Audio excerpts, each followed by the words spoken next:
Abdurashid Nurmurodov. Qon hidi. Otasi va ukasining urushdan nogiron bo'lib qaytgani so'ng, onasining paxta maydoniga sepilgan zaharli doridan oqqon kasalligiga chalinib vafot etishi yuragida ulkan bo'shliq paydo qilgan inson bor dardini, iztirobini qog'ozga to'kdi. Qahramonlari unga og'riqli kunlarida duch keldi. Bir-birlarining yaxshi-yu yomon kunida hamnafas, hamdard bo'ldi. So'ngida esa ularning hammasini yo'qotdi. Afg'on tuprog'ida jon bergan minglab vatan o'g'lonlarining achchiq qismat egalarining taqdiri haqida bitilgan kitob Qon hidi romani ushbu tarzda dunyoga keldi.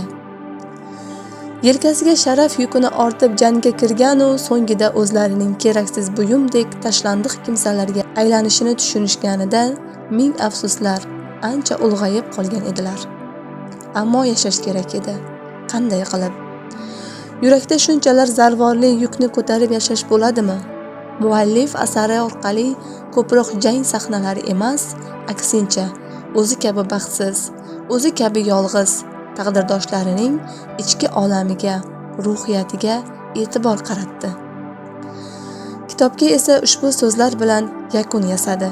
So'nggi paytlarda hayotimning mazmunini yo'lda yashash nomli kasallik bilan umr guzuronlik qilgandan ne foyda? degan o'y bot-bot xayolimga keladi.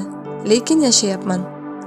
Ammo bir kun kelib ular bilan uchrashishim tayinligini eslab, ko'ngilda yorug' umidlar paydo bo'ladi. O'sha qayg'usiz kunda uchrashguncha mendan oldin ketgan do'stlarim.